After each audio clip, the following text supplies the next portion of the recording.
Fiona back again. Another crazy hair day, another video. This is an instructional video on how to make the Scrubs wash bag. There's no pattern included with this one because it really doesn't need one. We're literally just working with the extent of the fabric. It's fast and economical to make. It costs only £1.25 for the materials for each bag. It's the easiest project ever. Suitable both for beginners and competent sewers alike. If you're a beginner, it might take you between 40 and 60 minutes to complete 2 bags. You just need to take a bit more care on some of the steps. If you're a competent sewer, you should reasonably able to make 2 bags out of a metre of polycotton in 10 to 20 minutes. So the materials that we need are here in front of me. We have, as said, 1 metre of polycotton fabric. We need some cotton tape, 125 centimetres of that, so I'm just going to measure that now. I am folding the tape in half and cutting the ends so that we get a valley and a mountain peak. I'll show you what I mean by that. As you can see, I'm cutting along in a diagonal, not a straight line. So this piece, we've got 2 mountain peaks, and on the next piece we'll have 2 valleys. Basically all this does is to help reduce fraying when this goes through the wash, because I imagine that these bags are going to take quite a bit of welly because they're going to be used in the wash very regularly. The reason I've picked polycotton is because it's great in a 60-degree wash, which is what we need.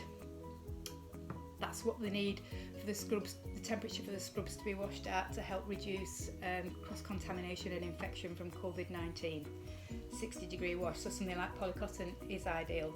Other things we're going to need are some sort of measuring gauge, so you can use a ruler or one of these little chaps, which is a measuring gauge, which is really handy because there's this adjustable part which allows you to tune in to the relevant measurements.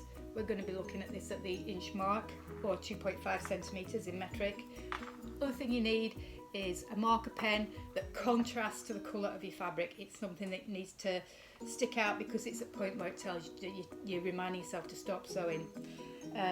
Safety pin, which will become relevant later, and obviously a threaded and prepared, ready to go sewing machine. Oh, obviously, almost forgot, a pair of scissors for cutting.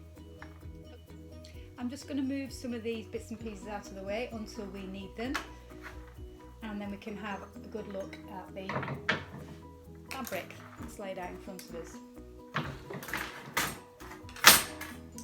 Okay, so as I said, we've got a metre of polycotton. First thing you need to do is fold it in half. So I've got this folded with the wrong side facing out, right side's on the inside. And the first thing to do is to line up the 2 selve edges. You want one on top of the other one. Now, just to explain for those of you that don't know, the selve edge is the finished edge of the material. It's usually an unfrayable part of the fabric because it's been treated and finished, and it's the bit of the fabric that runs along the edges of the loom during manufacturing process when the fabric is actually being woven. You have 2 threads in a woven fabric. You've got the warp thread, which runs from the top to the bottom, and you have the weft thread, which runs in the shuttle across the loom to create the pattern. The selve edges is a nice finished edge, so you need to make sure you've got one laying directly on top of the other. I just want to show you a couple of the little traits, foibles of polycotton, which make it great for this job but not ideal for all jobs. It's a good craft fabric. You can see, so the warp threads which run across the fabric, you can see this one here as I'm pulling it off, just one thread, and it follows the line.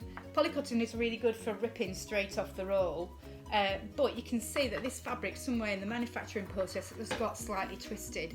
This should be a beautifully lined up edge, but it's not, which is why I wouldn't necessarily recommend it for clothing, and why one of the reasons I don't think it's a good fabric to use as a utility fabric for uniform. But it's great for this job, for crafts and things like this, which just need to be really simple. Nothing too fancy. It's ideal for that. It is a cheaper fabric than cotton.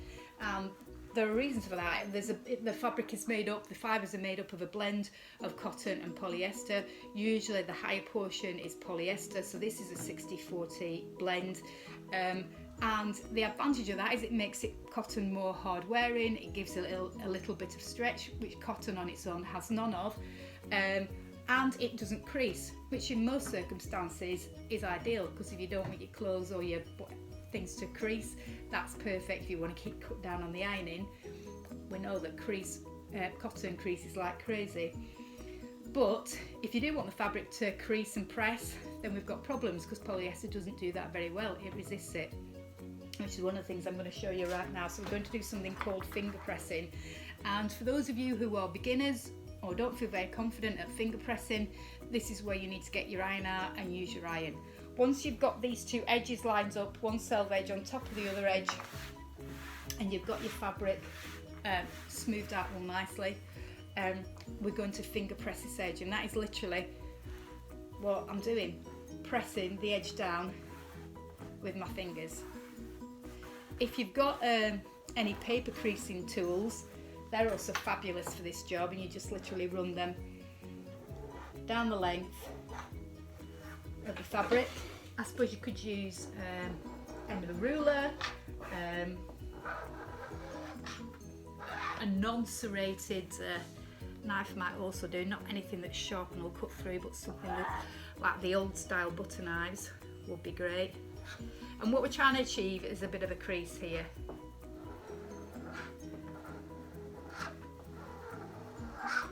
Okay, so that's finger pressing. I'm quite happy with that, so I'm going to use this line that I've just pressed to assist in cutting the fabric in half. So I'm just going to take my scissors and literally run them down that crease, which gives us now two pieces of fabric. I'm going to put one out of the way, because we only need one to work on. And again, we're going to do another little bit of finger creasing, pressing even. This side, selvage end. Selvage is going to be the top of the bag. I'm utilising the selvage to reduce sewing time and keep production time down to a minimum. Normally, if you're doing a hem, you would tuck the raw edge, in this case the selvage, under and fold it again, pin and stitch to create a nice neat hem.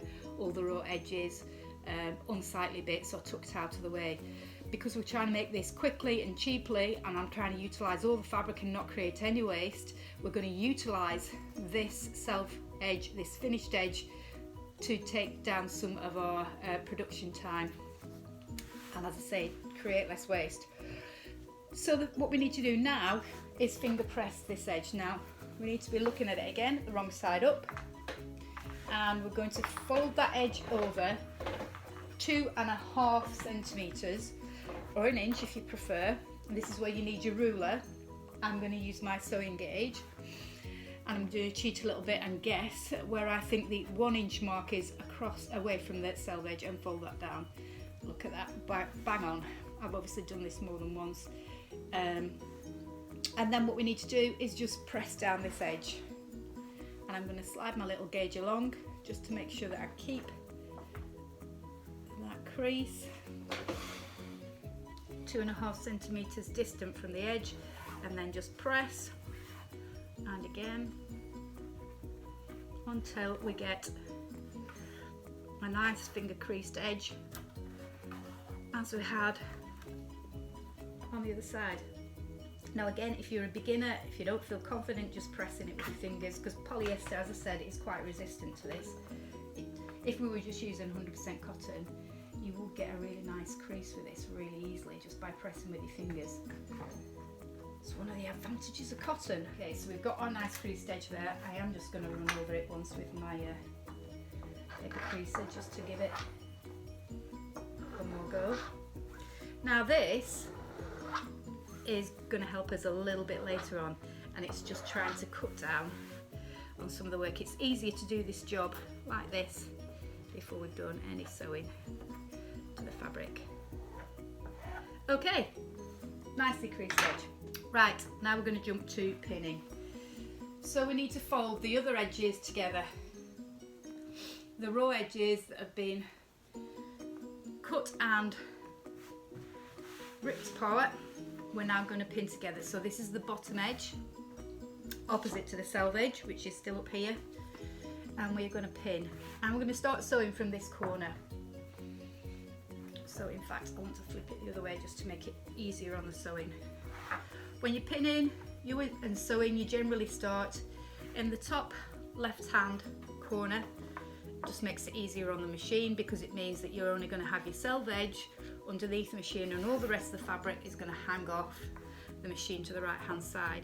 So always stop pinning in the top left hand corner and run along.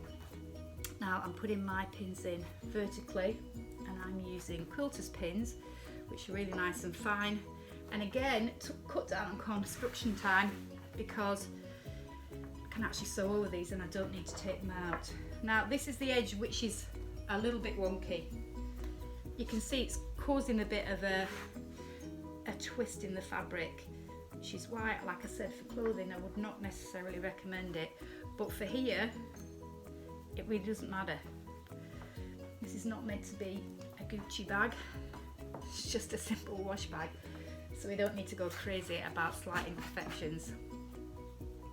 Okay, now the other thing which we need to do at the top end where our selve edge is, turn back your pressed edge, and just here where the fold meets the fabric, that's where you need to use your marker pen, and the same on the other side. So fold back that creased edge and just then mark on the top. These two marks should now meet up with a bit of luck, and yes they do. So we've got 1, 2, and I'm also going to put a pin in there. That's just a reminder to stop sewing when we get to that point. Marker and a pin just to help us. And now we are ready to sew. Okay, so here we have our rough square of fabric, lightly pinned. If you're a beginner, you might want to add in a few extra pins all the way around. More pins the better when you're starting out. If you're a really competent sewer, you might feel that you can go without any pins whatsoever, but I do recommend at least 1 or 2. And then we are going to start sewing at this corner, which is the folded edge running into the raw edge. And we're going to start here. We're going to sew a 1 centimetre seam allowance, and we're going to back stitch at the start, and then we're going to run along. We're going to pivot at the corner. If you've not done that before, I'll explain how to do that. And then we're going to return on this edge, which is our 2 raw edges together, just making sure we've got the fabric the right way around, sewing all the way to the top to our 5 centimetre marker where we stop.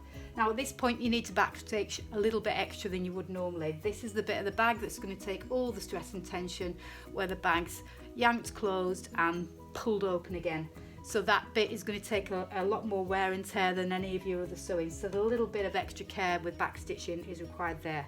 I think we're ready for the sewing machine.